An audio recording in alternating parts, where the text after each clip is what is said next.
Hello friends, कैसे हैं आप लोग। तो आज हम लोग देखेंगे जैन धर्म से संबंधित तीसरी क्लास पार्ट 1 पार्ट 2 ऑलरेडी आ चुका है। नीचे आपको डिस्क्रिप्शन बॉक्स में उसका लिंक मिल जाएगा। आज पार्ट 3 के अंतर्गत हम लोग बात करेंगे श्वेतांबर और दिगंबर, जैन साहित्य के प्रकार, इसका योगदान, जैन धर्म की महत्वपूर्ण बातें जो अक्सर एग्जाम में पूछ ली जाती हैं, और साथ में पतन का कारण अर्थात भारत में इतने बड़े रूप में ये पॉपुलर क्यों नहीं हो पाया, और भारत के साथ साथ पूरी दुनिया में भी जितना प्रभाव बौद्ध का रहा उतना प्रभाव जैन धर्म का नहीं रहा का कारण हम लोग जानेंगे। उसके बाद यहाँ पे स्मरणीय तथ्य जो अक्सर वनडे एग्जाम पीसीएस वगैरह में यहाँ पे पूछ लिए जाते हैं। चलिए हम लोग बात करते हैं। तो आप देख पा रहे हैं पार्ट 1 और पार्ट 2 को हम लोगों ने लगभग यहाँ से त्रिरत्न से ऊपर इसको 2 क्लास में मैंने कंप्लीट किया हुआ था। काफ़ी ब्रीफली इसको मैंने सारी चीज़ों को बताया हुआ था। आज पार्ट 3 में नीचे से इन सारी चीज़ों को हम लोग कंप्लीट करने वाले हैं। देख पा रहे हैं यहाँ पे जैन संगीति, जैसे कि बौद्ध संगीति हो रही थी उसी प्रकार से यहाँ पे जैन संगीति भी यहाँ पे हो रही है। प्रथम जैन जो सभा है, सभा को संगीति भी बोला जाता है। समय यहाँ पे है पहला 300 ईसा पूर्व में हुआ।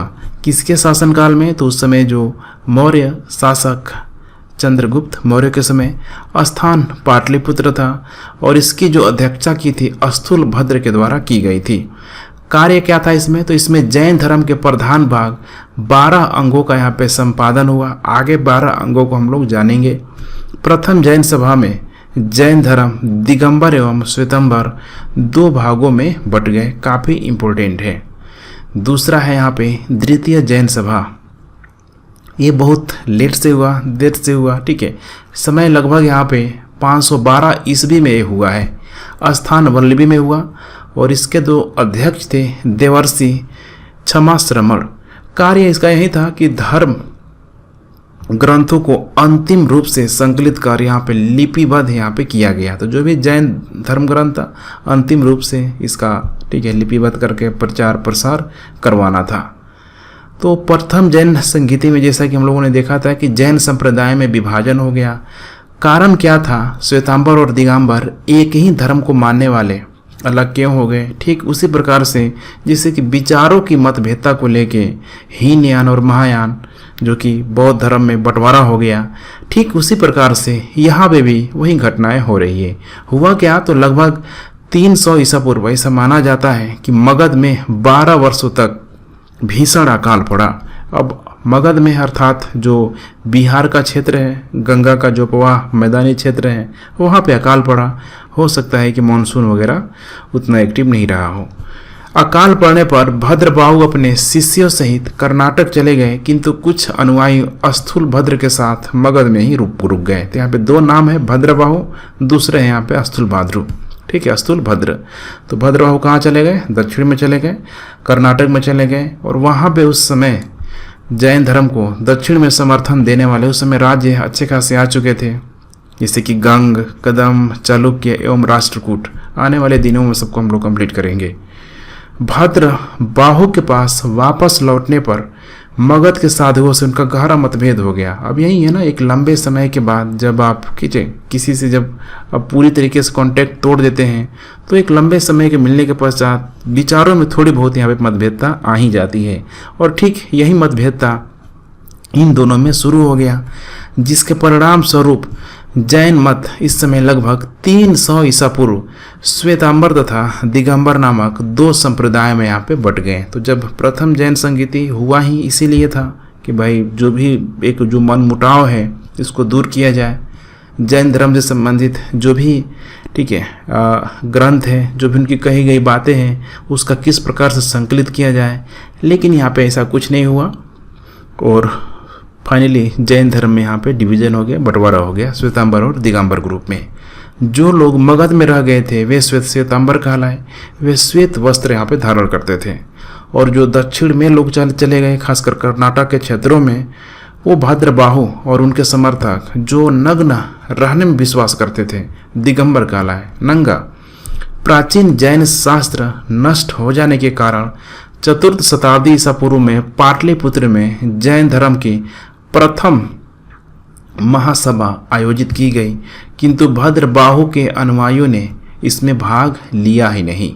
तो भाग नहीं लिया, भद्रबाहु वाले जो लोग थे, दक्षिण वाले जो लोग गए थे, भाग नहीं लिया, जिसके वजह से पूरी तरीके से खुल के जैन धर्म में बंटवारा हो गया। परिणाम स्वरूप दोनों संप्रदायों में मतभेद बढ़ता गया। पाटलिपुत्र की सभा में जो सिद्धांत निर्धारित किए गए वे श्वेतांबर संप्रदाय के मूल सिद्धांत बन गए। तो कुछ यहाँ पे कॉमन डिफरेंस है, ध्यान रखिएगा, एग्जाम में पूछ लिया जाता है। श्वेतांबर और दिगंबर में क्या क्या अंतर है, तो मुख्य अंतर हम लोग देख लेते हैं। श्वेतांबर मत ज्ञान प्राप्ति के बाद, ध्यान रखिएगा, ज्ञान प्राप्ति के बाद भोजन ग्रहण करने में विश्वास करता है, किंतु दिगंबर के अनुसार आदर्श साधु भोजन ग्रहण नहीं करता है, कष्ट यहाँ पे अधिक है। नेक्स्ट, श्वेतांबर संप्रदाय के लोग श्वेत वस्त्र धारण करते हैं तथा वस्त्र धारण को वे मोक्ष की प्राप्ति में बाधक नहीं मानते। इसके विपरीत दिगंबर मतानुयायी पूर्णतया नग्न रहकर तपस्या करते हैं तथा वस्त्र धारण को मोक्ष के मार्ग में बाधक मानते हैं। नेक्स्ट, श्वेतांबर संप्रदाय के लोग प्राचीन जैन ग्रंथ जैसे कि अंग, उपांग, प्रकीर्णक, मूल सूत्र, वेद सूत्र आदि को प्रमाणिक मानकर उसमें विश्वास करते हैं, किंतु दिगंबर इन्हें मान्यता नहीं प्रदान करते। उसी तरीके से श्वेतांबर मत के अनुसार स्त्री के लिए मोक्ष की प्राप्ति संभव है, किंतु दिगंबर मत इसके विरुद्ध है। और कालांतर में कहा जा रहा है कि जैन धर्म का केंद्र मगध से धीरे धीरे पश्चिम भारत की ओर स्थानांतरित होता चला गया। तो सिर्फ और सिर्फ मगध से देखिए दिल्ली भी धीरे धीरे किस तरीके से उस समय मौर्य साम्राज्य की जो केंद्रीकृत जो बिंदु के रूप में थी, पाटलिपुत्र राजगृह था, लेकिन धीरे धीरे कौशाम्बी हो गया, कौशाम्बी के साथ साथ धीरे धीरे आके दिल्ली में स्टेबलाइज हो गए। ठीक उसी प्रकार से यहाँ पे जैन धर्म का जो केंद्र की भी हम बात की जा रही है कि पूरब से देखिए सीधे पश्चिम की तरफ स्थानांतरित हो गई। अब यहाँ पे कुछ योगदान को हम लोग देख लेते हैं कि क्या योगदान दिया, काफ़ी इम्पोर्टेंट है। जैन धर्म की देन, यद्यपि जैन धर्म कुछ ही भागों तक सीमित रहा, तथापि भारत के सांस्कृतिक जीवन में इसका योगदान महत्वपूर्ण रहा। जैन धर्म ने विभिन्न कालों में लोक भाषाओं के माध्यम से अपनी कृतियों की रचना करके जैन साहित्य के विकास में महत्वपूर्ण योगदान दिया, जिससे कि प्राकृत, अपभ्रंश, कन्नड़, तमिल, तेलुगु, चूँकि उत्तर भारत के साथ साथ दक्षिण भारत में मौजूद थे, आदि भाषाओं में जैन साहित्य मिलते हैं। इसके अतिरिक्त कुछ जैन ग्रंथ संस्कृत में भी मिलते हैं। इस प्रकार प्रादेशिक भाषाओं का विकास जैनियों ने किया। प्राचीन भारतीय कला एवं स्थापत्य को विकसित करने में भी जैनियों का योगदान महत्वपूर्ण है। इसके अलावा हस्तलिखित जैन ग्रंथों पर खींचे हुए चित्र पूर्व मध्ययुगीन चित्रकला के सुंदर नमूने पाए जाते हैं। महाभारत, गुजरात, उड़ीसा, राजस्थान आदि अनेक जैन मंदिरों, मूर्तियों आदि के उत्कृष्ट नमूने मिलते हैं, जिससे कला को, चित्रकला को रिप्रेजेंट कर रहा है। खारवेल के हाथी गुम्बा अभिलेख काफ़ी इंपॉर्टेंट है, ध्यान रखिएगा। खारवेल का हाथी गुम्बा अभिलेख हम लोग आगे पढ़ेंगे, ठीक है। खंडगिरी, उदयगिरी गुफाओं में प्रारंभिक अवशेष मिलते हैं। उड़ीसा की उदयगिरी पहाड़ी से अनेक जैन गुफाएं प्राप्त होती हैं। इसके अलावा खजुराहो में, राजस्थान, सौराष्ट्र में बड़े बड़े भव्य जैन मंदिर प्राप्त होते हैं। इन सबसे स्पष्ट है कि भारतीय कला को समृद्धशाली बनाने में जैन धर्म ने उल्लेखनीय योगदान दिया। अब देखिए जो कला का जो विस्तृत रूप है, अभी आप किसी धर्म ले लीजिए, हिंदू, मुस्लिम, क्रिश्चियनिटी, बौद्ध, जैन, ठीक है, सबकी अगर कला वस्तु को देखें आप, रूपरेखा अगर ध्यान से देखें तो बहुत सारे जो अंतर है दिखाई देंगे। अगर इतना सारा अंतर अगर आ रहा है कलाओं में, तो देखिए कला को पूरी तरीके से एक जो डाइवर्सिटी है मिल रहा है। एक ही, ठीक है, कलाकार कई सारे अन्य कलाओं को रिप्रेजेंट कर रहा है, बना रहा है, तो इससे क्या होगा कि भव्यता बढ़ जाएगा, खूबसूरत दिखेगा। अलग अलग क्षेत्र, अलग अलग मंदिर, ठीक है, अलग अलग प्रकार से यहाँ पे बनाए गए हैं। जैन धर्म के लोगों ने अहिंसा एवं सदाचार का प्रचार किया तथा संयमित जीवन व्यतीत करने का उपदेश दिया। यदि आज भी इन सिद्धांतों का अनुकरण किया जाए तो आपसी भेदभाव एवं धार्मिक कलह बहुत सीमा तक दूर हो जाएगा तथा संसार में शांति, बंधुत्व, प्रेम एवं सहिष्णुता का साम्राज्य स्थापित हो जाएगा। इस प्रकार की शिक्षाएं कुछ अंशों में आधुनिक युग में भी समान रूप से लागू होती है। संदेश जैसे कि समाज में दया, परोपकार, अहिंसा तथा जीवन में त्याग, सहनशीलता, तप एवं संयम, भगवान महावीर ने मनुष्य जाति को यही संदेश दिया जो देखिए किसी भी समाज के लिए बेहद ही एक अमृत की तरह हो सकता है। उन्होंने मानव संस्कृति को अहिंसा, त्याग तथा तप का जो वरदान दिया वह अनेक जातियों के लिए आदर्श रहा। अहिंसा को इतने व्यापक रूप में सबसे पहले जैन धर्म ने यहाँ पे ग्रहण किया और स्वाभाविक है, ठीक है, कि इससे बेनिफिट होगा ही होगा। जैन धर्म में निम्नलिखित बातों पर बल दिया। कुछ इंपॉर्टेंट यहाँ पे पॉइंट है, देखते चलिएगा। एग्जाम में मैंने शुरू में जिसे चर्चा किया था, डायरेक्ट क्वेश्चन बन जाते हैं। पहला है, जगत अनादि है और इसके सभी पदार्थ नश्वर है, कभी नहीं खत्म कर होने वाला, कभी जिसका नाश नहीं हो सकता है। तो एनर्जी के फॉर्म में आप ले सकते हैं, ठीक है। एनर्जी इधर कांट भी, ठीक है, जनरेट कांट भी, ठीक है। इस तरह की जो अवधारणा आती है बिल्कुल वही चीज़ है। आत्मा मोक्ष प्राप्ति का एक सोपान है और जीव ही आत्मा है। आत्मा शुद्ध और शरीर अशुद्ध है। मिथ्या दर्शन, आवृत्ति और परमात्म के कारण ही आत्मा शरीर में बंधती है। मन आत्मा से भिन्न है। मोह, माया और कर्मों के प्रति आकर्षण ही कर्म बंधन का मूल कारण है। कर्मों से मुक्ति पाना ही परम ध्येय है। मुक्त आत्मा ही श्रेष्ठ है, जिससे कि इसमें सम्यक श्रद्धा, सम्यक ज्ञान, सम्यक आचरण, ये त्रिरत्न भी मोक्ष प्राप्ति के साधन है। जैन धर्म के अनुसार मनुष्य का लक्ष्य कैवल्य पद अर्थात मोक्ष की प्राप्ति है। पूर्व संचित एवं वर्तमान कर्मों से छुटकारा पाना ही मोक्ष है। इसकी प्राप्ति के लिए संसार का त्याग करना आवश्यक है। जैन मुनियों के अनुसार जीव अपने पुरुषार्थ द्वारा मुक्ति प्राप्त करता है। अहिंसा को परम मानने वाले जैन साधु अथवा श्रावक देखिए कितनी सावधानी बरत रहे हैं कि पानी भी छान कर पीते हैं। जो जैन बिल्कुल शाकाहारी होते हैं वे उठते बैठते चलते फिरते इस बातों का विशेष ध्यान रखते हैं ताकि किसी भी जीव का, एक चींटी, कीड़े मकोड़े का हिंसा ना हो जाए। वे संध्या से पूर्व ही भोजन कर लेते हैं। कीटाणुओं के प्रवेश को रोकने के लिए जैन साधु हर समय मुख पट्टिका बांधे रखते हैं कि कोई कीटाणु मुंह में ना आ जाए, उसकी मृत्यु हो जाएगी, अर्थात हमसे हिंसा हो जाएगी। जैन धर्म के अनुयायी अपने तीर्थंकरों को पूज्य मानते हैं। जो भी 24 तीर्थंकर हैं उनका ऐसा विश्वास है कि उनके तीर्थंकर परम धाम में निवास करते हैं। इस श्रेष्ठ पद को उन्होंने अपने तप के बल पे प्राप्त किया है। तपस्या, तप। जैन मंदिर में इन्हीं तीर्थंकरों की मूर्तियों की यहाँ पे पूजा होती है। अब जो भी, ठीक है, जो 24 तीर्थंकर है, मैंने आप लोगों को नाम बताया भी था, 24 का 24, जिसमें से महावीर स्वामी, ठीक है, पार्श्वनाथ, ठीक है, ऐसे कुछ तीर्थंकर काफ़ी इंपॉर्टेंट है जिनकी बड़ी बड़ी मूर्तियाँ जैन धर्म में लगाई जाती हैं। तीर्थ का अर्थ है भव सागर को पार करना, अर्थात जिसने इसे पार कर लिया है उसे तीर्थंकर कहते हैं।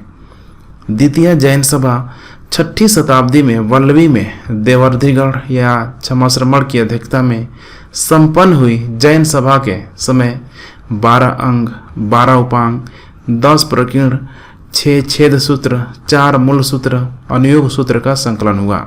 और हमें पता है, ठीक है, द्वितीय जैन संगीति में जैन ग्रंथों से संबंधित अंतिम संकलन यहीं पे किया गया था। कुछ टाइप्स है यहाँ पे जैन साहित्य के प्रकार। जैन साहित्य को आगम सिद्धांत यहाँ पे कहा गया। बौद्ध साहित्य में महावीर को निगांठ नाथपुत कहा गया। जैन साहित्य को मुख्यतः कहा जा रहा है कि 6 भागों में बांटा जा सकता है, जैसे कि द्वादश अंग, द्वादश उपांग, 10 प्रकीर्ण, 6 छेद सूत्र, 4 मूल सूत्र, उसके बाद अनुयोग सूत्र तथा नंदी सूत्र। अब थोड़ा सा हम लोग बारी बारी से देखने का प्रयास करते हैं। यही था द्वादश अंग जो, ठीक है, संकलित किया गया था जैन संगीति में। इसमें द्वादश मैंने ठीक है 12 आप देख पा रहे हैं। पहला अंग आचरांग सूत्र, मैंने आचरांग सूत्र आचरण से संबंधित सूत्र है। यहाँ पे जैन भिक्षुओं को किसी प्रकार की तपस्या करनी चाहिए, किस प्रकार जीव की रक्षा के लिए तत्पर रहना चाहिए, इत्यादि बातों का इसमें विस्तृत वर्णन किया गया है। दूसरा है सूत्र कृदंग, इसमें जैन मतों की व्याख्या की गई है, भिन्न भिन्न व्याख्या की गई है। जैन धर्म पर जो आक्षेप किए जा सकते हैं उसका उत्थान करके उचित उत्तर दिया गया है, जिससे भिक्षु अपने मत का भली भांति पोषण कर सके। इसके अलावा अस्थानांग, इसमें जैन धर्म के सिद्धांतों का वर्णन किया गया है। समयांग, इसमें जैन धर्म के सिद्धांत हैं। नेक्स्ट यहाँ पे भगवती सूत्र, यह जैन धर्म का सर्वाधिक महत्वपूर्ण ग्रंथ है। इसमें जैन धर्म के सिद्धांतों के अतिरिक्त स्वर्ग और नरक के विषय में विस्तृत वर्णन किया गया है। नेक्स्ट ज्ञान धर्म कथा, इसमें कथा, आख्यायिका और पहेली आदि द्वारा जैन धर्मों के सिद्धांत का उपदेश दिया गया है। नेक्स्ट उपासक दशाएं, उपासक दशाएं, इसमें 10 समृद्ध व्यापारियों की कथा है जिन्होंने जैन धर्म स्वीकार करके मोक्ष को प्राप्त कर लिया। सोचिए, निर्वाण की प्राप्ति कर लिया। अंतःक्रियदशा, इसमें उन जैन भिक्षुओं का वर्णन है जिन्होंने विभिन्न प्रकार की तपस्याओं द्वारा अपने शरीर का अंत कर दिया और इस प्रकार मोक्ष पद को प्राप्त कर लिया। अनुत्तरोत्तर पदातिक दशा, इसमें भी तपस्या द्वारा शरीर का अंत करने वाले भिक्षुओं का वर्णन है। प्रश्न व्याकरण, इसमें जैन धर्म की 10 शिक्षाओं और 10 निषेध आदि का वर्णन मिलता है। इसके अलावा विपाक्र श्रुतम, इसमें इस जन्म में किए गए अच्छे और बुरे कर्मों का मृत्यु के बाद किस प्रकार का फल मिलता है, इस बात को इस अंग में कहाँ पे प्रदर्शित किया गया है। दृष्टिवाद, यह अंग इस समय का अप्राप्य है। जैन लोग दृष्टिवाद में 14 पूर्वा का परिगणन करते हैं। ये संस्कृत के पुरानी ठीक है मैंने पुराणों की तरह बहुत प्राचीन समय से विकसित हो रहे थे। अब आइए दूसरा है यहाँ पे द्वादश उपांग, इसमें प्रत्येक अंग का एक एक उपांग है जिनका नाम है औपपातिक, राजप्रसीय, जीवाभिगम, प्रज्ञापना, जम्बूद्वीप प्रज्ञप्ति, चंद्र प्रज्ञप्ति, सूर्य प्रज्ञप्ति, निर्यावली, कल्पावा, सिका, पुस्तिका, इसके अलावा पुष्पचूलिका, वृषणी दशा। इसे आप लोग 1-2 बार रीडिंग लगा लीजिएगा। नेक्स्ट 10 प्रकीर्ण, इसमें जैन धर्म संबंधी विषयों का वर्णन है जिनके नाम इस प्रकार है। चतुश्रवण प्रकीर्ण, संस्तारक प्रकीर्ण, आतुर प्रख्यानाम, भक्ता परिज्ञा, तंदुला वैचारिका, चंद्र वैदक, गणिविद, देवेंद्र सुत, ठीक है, वीरस्व, और उसके बाद यहाँ पे महाप्रत्याख्यान। इस नेक्स्ट यहाँ पे 60 छेद सूत्र, इन सूत्रों में जैन भिक्षु इसके अलावा भिक्षुड़ियों के लिए विभिन्न नियमों का वर्णन किया गया है। ये नियम कौन कौन से हैं यहाँ पे आप नाम से ही है। व्यवहार सूत्र, बृहद का सूत्र, दशा सूत्र, स्कंद सूत्र, निषिद्ध सूत्र, महानिषिद्ध सूत्र, जितकल्प सूत्र। 4 मूल सूत्र भी है। इसमें जैन धर्म के उपदेश, बिहार के जीवन, भिक्षुओं के कर्तव्य, यम नियम आदि का वर्णन है। इनमें निम्नलिखित नाम भी है जिसे कि उत्तराध्ययन सूत्र, 10 वैकालिक सूत्र, आवश्यक सूत्र और ओकर्णिक युक्त सूत्र। 6ठे नंबर पे यहाँ पे अनुप्रयोग सूत्र तथा नंदी सूत्र। अनुप्रयोग सूत्र तथा नंदी सूत्र जैनियों के स्वतंत्र ग्रंथ हैं जो एक प्रकार का विश्वकोश के रूप में जाना जाता है। इनमें भिक्षुओं के लिए आचरणीय बातें लिखी गई है। उपयुक्त सभी ग्रंथ श्वेतांबर संप्रदाय के लिए है। दिगंबर संप्रदाय के अनुयायी इसकी प्रामाणिकता को स्वीकार नहीं करते हैं। गुजरात तथा राजस्थान में जैन धर्म 11वीं तथा 12वीं शताब्दी में अधिक लोकप्रिय रहा। इस प्रकार जैन धर्म समस्त भारत में फैल गया। नेक्स्ट, अपने संगठन की उत्कृष्टता तथा अनुयायियों की कट्टरता के कारण ये आज भी भारत में अपने अस्तित्व सुरक्षित रखे हुए हैं। अब आइए बात करते हैं जैन धर्म के पतन के निम्नलिखित कारण थे। जैसे कि बौद्ध धर्म का पतन हुआ, कुछ कारणों में सिमिलरिटी भी है। कहा जा रहा है ब्राह्मण धर्म से गहरा मतभेद। शुरू से कंट्रोवर्सी था ही दोनों धर्मों के लेके, और खासकर इनमें जो विवादास्पद जो विचार था ये भी मौजूद था। जैन धर्म का ब्राह्मण धर्म से गहरा विरोध था तथा ब्राह्मणों ने भी इस धर्म का सदैव विरोध किया। उनके विरोध के कारण जैन धर्म का महत्व समाप्त हो गया। अजय पाल के शासनकाल लगभग 1174 से लेकर 76 तक जैनियों के मंदिर अपनी गरिमा को पूर्णतः समाप्त कर दिया था। अजय पाल, ठीक है, इसके शासनकाल में। दूसरा है सिद्धांतों की कठोरता। अब देखिए इतना कठोर सिद्धांत है यहाँ पे कि एक मकड़ी भी नहीं मारना है, तो सोचिए कि इतना आसानी से कोई फॉलो कैसे कर सकता है। तो इसके सिद्धांत अत्यंत कठोर थे जिनका सर्वसाधारण लोग सुगमतापूर्वक पालन नहीं कर सकते थे। उदाहरणार्थ अहिंसा का कठोर सिद्धांत सभी नहीं अपना सकते थे। कठोर तब करके सभी शारीरिक कष्टों को सहन नहीं कर सकते थे। ऐसा माना जाता है कि जिनको भी निर्वाण की प्राप्ति हुई, काफ़ी उन्होंने अपने शरीर को कष्ट दिया, तप किया। तप करते करते उनके शरीर पे, ठीक है, बहुत सारे जीव जंतु, ठीक है, मैंने 24 तीर्थंकरों में बताया हुआ था। राजकीय आश्रय का अभाव, इसमें अशोक, कनिष्क आदि जैसे महान नरेश हुए जिन्होंने बौद्ध धर्म के प्रचार में अपना जी जान लगा दिया, लेकिन जैन धर्म को ऐसे महान नरेश मिला ही नहीं। और सबसे इम्पोर्टेंट फैक्टर हो जाता है जिससे कि आगे चल के जब बौद्ध धर्म का जब राजकीय प्रश्रय मिलना कम हो जाता है, खत्म हो जाता है, तो धीरे धीरे जैन धर्म का भी जो प्रभाव है भारत में लुप्त होने लगता है। और यहाँ पे जैन धर्म को तो शुरू से ही नहीं मिला। अहिंसा जैन धर्म के पतन का एक प्रमुख कारण था। उसके द्वारा प्रतिपादित अहिंसा का अव्यवहारिक स्वरूप था। जिस रूप में अहिंसा के प्रतिपालन का विचार प्रस्तुत किया गया उसका पालन जनसाधारण के लिए कठिन था। फलतः कृषि प्रधान भारतीय जनता जैन धर्म के प्रति उदासीन होने लगी। केवल नगर में रहने वाले व्यापारी वर्ग के लोग ही उसके प्रति आकर्षित रहे। नेक्स्ट, कठोर तपस्या। जैन धर्म में व्रत, काया क्लेश, त्याग, अनशन, केश कुंचन, वस्त्र त्याग, अपरिग्रहण आदि के अनुसरण पर जोर दिया गया, किंतु सामान्य गृहस्थ व्यक्ति को इस प्रकार का तपस्वी जीवन संभव नहीं था। नेक्स्ट, संघ का संगठन। जैन संघों की संगठनात्मक व्यवस्था राजतंत्रात्मक थी। उसके धर्माचार्य और सामान्य सदस्यों के विचारों तथा इच्छा की अवहेलना होती थी, जिसके फलस्वरूप सामान्य जनता की अभिरुचि भी यहाँ पे कम हो गई। नेक्स्ट, प्रचारकों की कमजोर भूमिका। किसी भी धर्म के प्रचार में देखिए जो भी प्रचारक होते हैं, एडवर्टाइजमेंट की बात की जा रही है कि काफ़ी इंपॉर्टेंट रोल प्ले करता है। जैन धर्म में बाद में अच्छे प्रचारकों का अभाव हो गया तथा जैन धर्म के प्रचार प्रसार का मार्ग अवरुद्ध हो गया। प्रचार के लिए सतत संगठित प्रयत्न नहीं हुए, जिससे कि जैन धर्म भारत तक ही सीमित रह गया। भेदभाव की भावना। महावीर स्वामी ने जैन धर्म के द्वारा सभी जातियों तथा धर्मों के लिए खोल रखे थे, लेकिन बाद में भेदभाव की भावना डेवलप हो गई। जैन धर्म में विभाजन।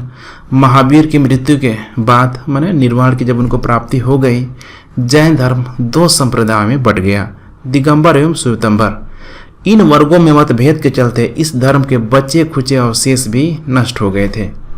नेक्स्ट, मुसलमान शासकों का शासन। मुसलमान शासकों ने भारत पर आक्रमण किया, विजय हासिल की। जैन मंदिरों की नींव पर मस्जिदों और मकबरों का निर्माण किया गया। अलाउद्दीन खिलजी ने ऐसे अनेक जैन मंदिर को धराशायी किया। अधिकांशतः जैनी तलवार की घात उतार दिए गए। जैन पुस्तकालय नष्ट कर दिया गया। इन सभी कारणों के चलते जैन धर्म का विनाश हो गया। ब्राह्मण धर्म में सुधार। ईसा की प्रारंभिक शताब्दी में कहा जा रहा है कि वैदिक पौराणिक ब्राह्मण धर्म ग्रंथ ने अपनी कट्टरपंथी विकृतियों को दूर करने में पर्याप्त प्रयास किया, ठीक है, और उसमें सुधार भी किया। इस वजह से लोगों की जो रुचि थी शैव, ठीक है, वैष्णव धर्म की ओर यहाँ पे बढ़ती चली गई। उम्मीद है 11 पॉइंट है, बहुत पर्याप्त पॉइंट है, ठीक है, किसी भी एग्जाम में लिखने के लिए।